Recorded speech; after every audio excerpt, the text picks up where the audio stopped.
Hello students, welcome.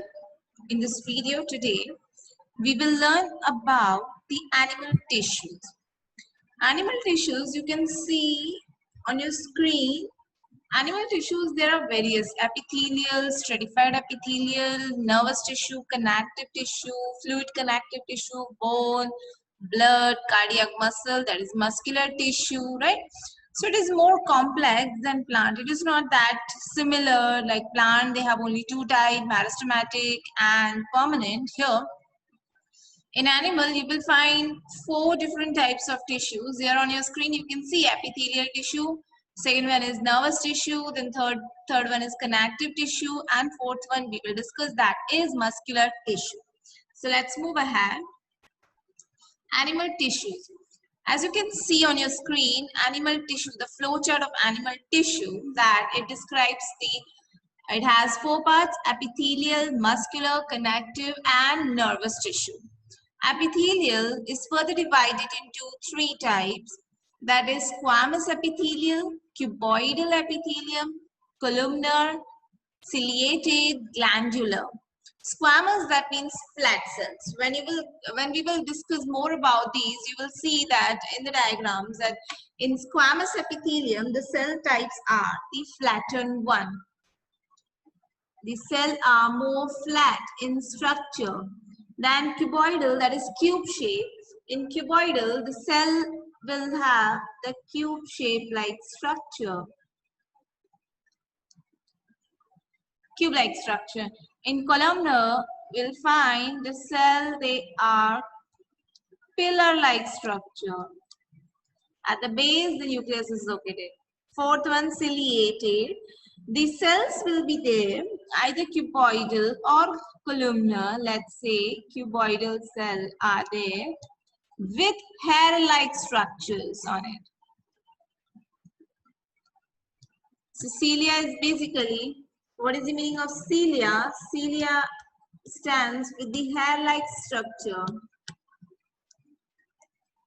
You can find such kind of cell in your nose, that is in nasal cavity, respiratory system. Such kind of cells are easily observable. Fifth one is glandular, with a gland that secretes certain substances. There are the secretory substance. For example, enzyme secreting. For example, your salivary gland, right? The salivary gland that is there in our mouth, that releases, that secrete enzyme, that is saliva, right? Oh, sorry. It secretes in saliva, and that contain enzyme amylase. Clear? The second type is muscular tissue. Muscular further divides into three: stratified, non-stratified, and cardiac. It's not stratified, sorry. Stratified we'll discuss in epithelium. Muscular again has three types: striated, non-striated, and cardiac. Then comes third is the connective tissue, which is the broader one. First, in that we will discuss about the areolar. Then we will discuss about the dense regulatory connective tissue, which will cover tendon, ligaments. Then it has adipose. Then comes the skeletal connective tissue, in which cartilage and bones we will discuss. Then we will discuss about the fluid connective tissue, that is blood and the lymph. The fourth type of animal tissue is the nervous tissue. So basically we will discuss all these four types one by one. Let's begin. We'll begin with the epithelial tissue, the simplest tissue. Simplest tissue and the outermost. It is the covering or the protective tissue that is separated from underlying tissue by fibrous basement membrane, hence always grow on other tissue. Can be simple or stratified. Simple, that means made up of a single layer or made up of many layers of the cell.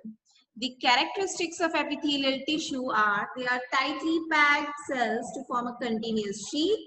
Almost no intercellular space is present in it. What is the location? Where are they located? Skin, lining of mouth, blood vessels, alveoli, kidney tubules, all these, the outermost covering of your body is made up of epithelial tissues. It covers the organs and cavities inside the body and separates different systems from each other. Right? The skin that is there present on your skin, present on in your body, the outermost that is made up of epithelial tissue. Then again, if we observe internally as well, it has, for example, if we talk about the mouth, the inner lining of the mouth is also made up of epithelial tissues, right?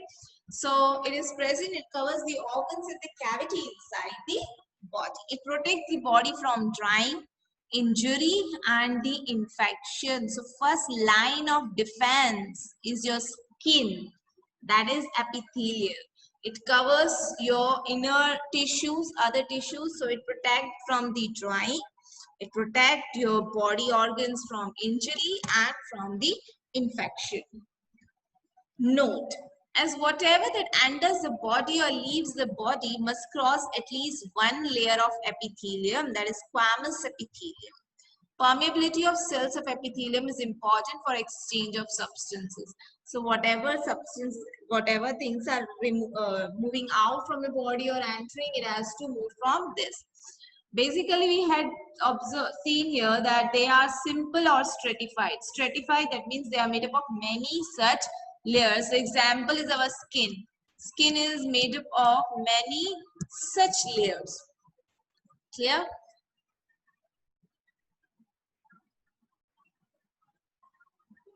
Now let's see in the from the figure the types of epithelial tissues.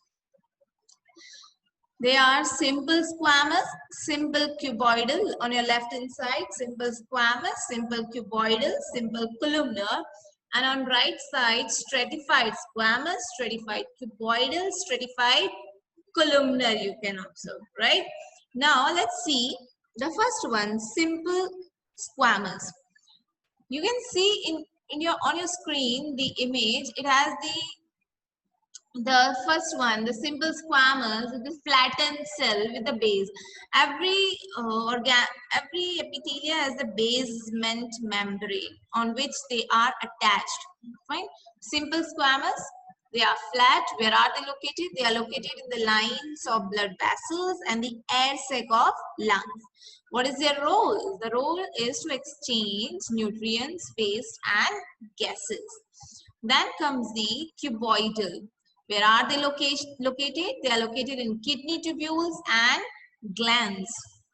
Here the first point describes about the location and second one about the function.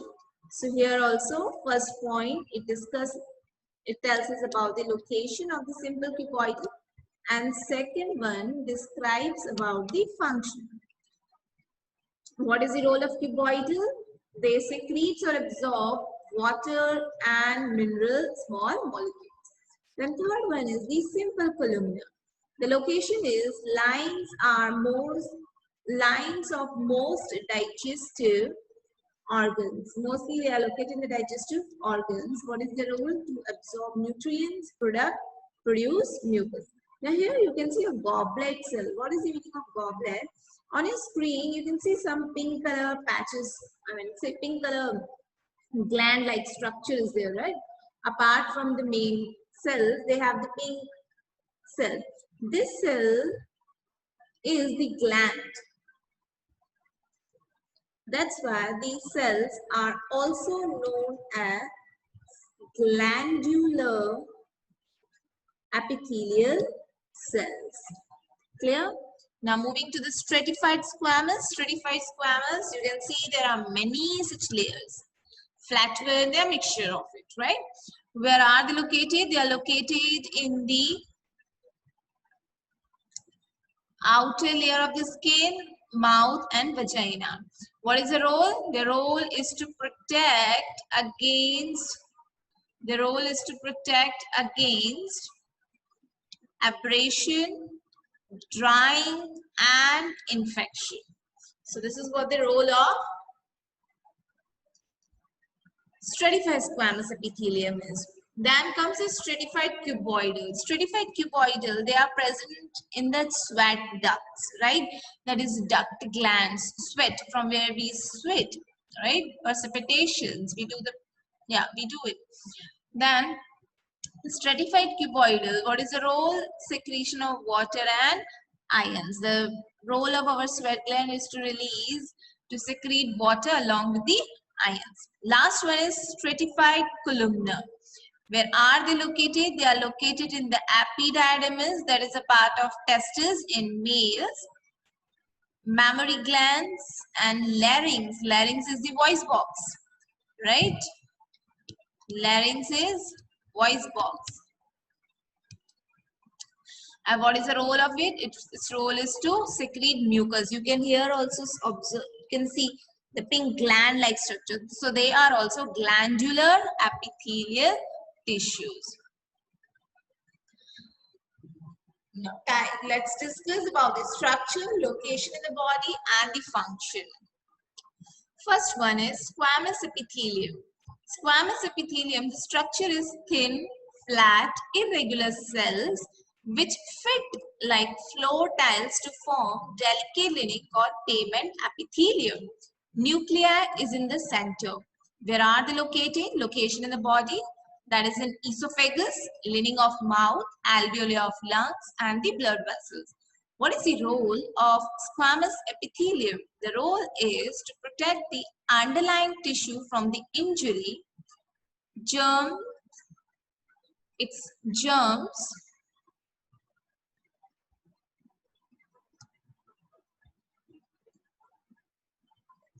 exchange of gases in lungs and materials, exchange of gases in the lungs and material between cells and blood, give mechanical support. So these are the functions of simple squamous epithelium. Second one is cuboidal. You can see the structure cube-like, right? The structure is like a cube. Nuclei again is in the center. Where are they located? Kidney tubules, duct or salivary glands. What is the role? The role is at times the epithelial tissue forms a gland that secretes substance, right? So what is that known as? It is known as glandular epithelium. At times what happens? Gland formation takes place, right? So these cuboidal will form the glandular epithelium. Third one is columnar epithelium. You can see the cells are pillar-like. Cells are more tall and less wide, placed side by side. Nuclei situated near the base. Nuclei near the base. Where are they located? The location is in the inner lining of intestine, respiratory tract. In respiratory tract, as I discussed previously, that you can see the cilia, hair-like structure in your nasal cavity, that is in your nose, right? So cells in respiratory tract, they have cilia. Cilia, what is the meaning of cilia? It's a hair-like. If such kind, for example, it will be like this. If these are the cells, right, and here is the base. So at the tip, we will find small hair-like projection, and such hair-like projections are the cilia. Okay, and such cells are known as ciliated epithelial cell. What is the role? The role is help in absorption, excretion, and secretion. Right? One more role you can write here. They help in movement. Movement of what? When you inhale, right? So when you inhale, the air particles, they move inside. Fine. With the help of this cilia, they guide this air molecule, as well as the ciliated are present in oviduct of female, where it helps in movement of ovum from ovary to uterus. So ciliated, they also help in locomotion, that is movement of the particles.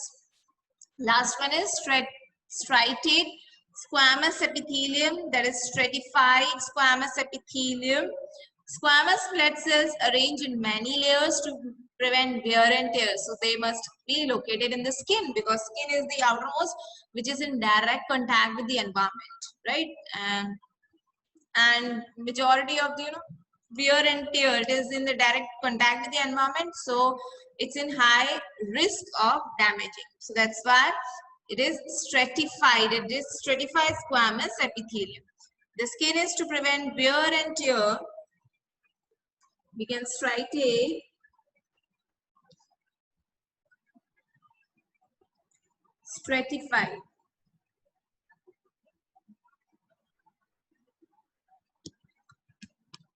stratified squamous epithelium. The squamous epithelium which is present in skin, tongue, esophagus of the mouth.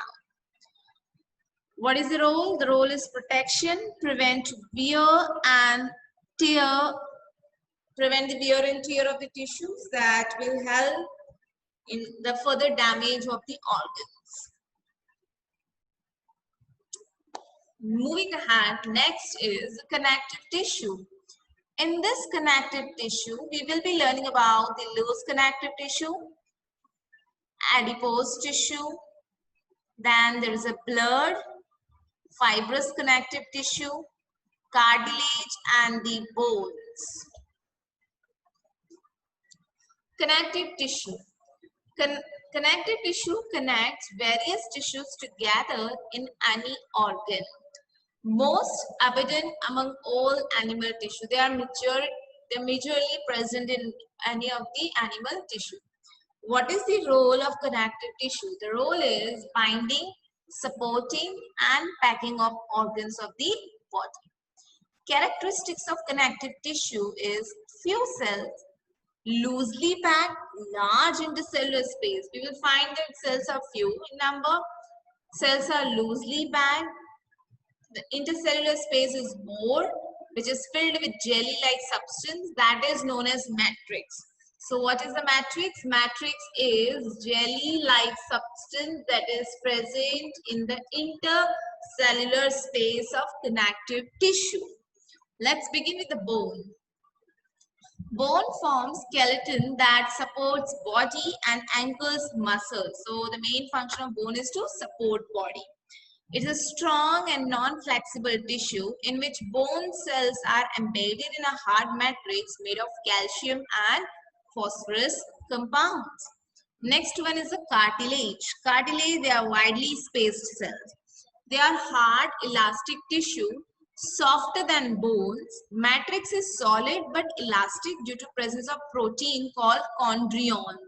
So what is the protein that is present that makes the cartilage more flexible, more elastic? It is chondrin, which is why we can bend a cartilage but not the bone. This chondrin is absent in bone, right? So that's why we can, bend. There is a cartilage present in that ear lobes, right? External ears.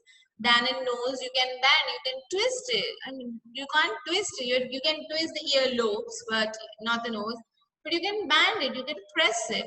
Why? Because of the protein. It smoothens the bone surface at joints and also found in nose, ear, trachea, and larynx. Next one is the blood that connects all tissues and organs. Blood has a fluid matrix called plasma, which has proteins, salts, and hormones. In blood, you will find the different types of cells like RBC, WBC, platelets. What is the role of blood? The role of blood is to transport food, hormones, gases, etc. Here on our screen, we can see the diagram, the figures of cartilage, and this one is bone. Bone, you can see the cells are more compactly arranged. The cells are more compactly arranged, whereas cartilage has more matrix and cells are loosely arranged. Right?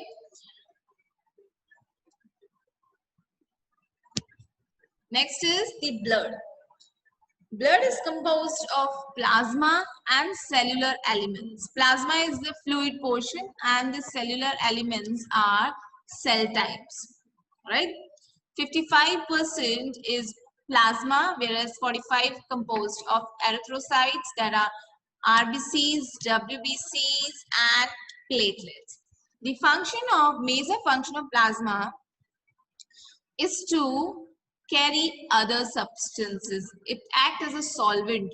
Whatever ions, food, hormones that has to transport will get dissolved in the plasma, and then it is transported from one part of the body to the other part of the body. Whereas on the other hand, RBCs, WBC and platelets, the function of RBC is to transport oxygen.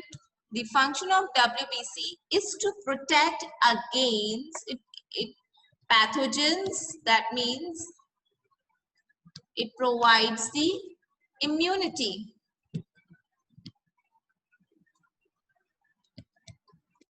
And third one, it helps in blood clotting.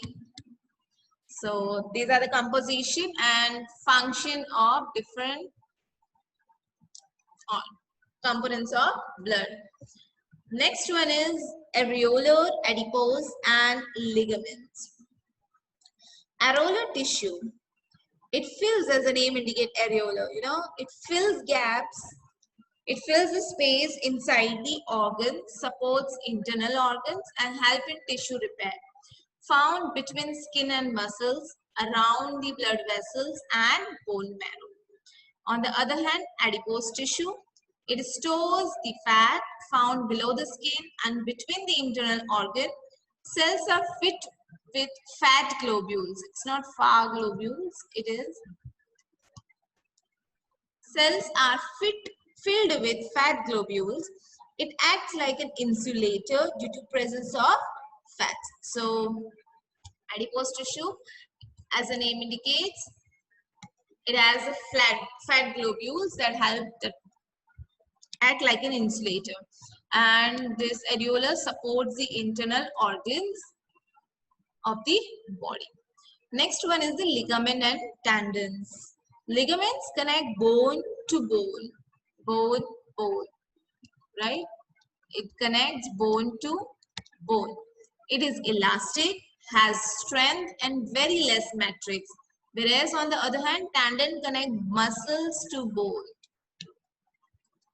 They are less elastic, fibrous tissue with great strength and more matrix. So in exams, many a times it comes that write the difference between ligament and tendon. We need to write the ligaments connect bones to bone. They are elastic, they have strength and matrix is less. Whereas tendons, they connect bones with the muscles. They are less elastic comparing to the ligaments. They are fibrous tissue with great strength and more matrix in it.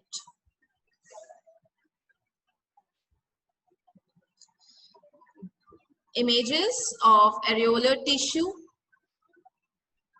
and adipose tissue on your screen. You can see that areolar tissue, they are loosely packed, more of the fiber, less are the cells, and on your right hand side, adipose tissue, fat cells are present, white and yellow elastic fiber is also present, right? So they are mainly fibrous in nature, that's why they are supportive in nature. Thank you. That's it for today. That's it for this video. Hopefully you have learned, hopefully you have understood. We have discussed about the epithelial tissue and the connective tissue. Thank you for watching.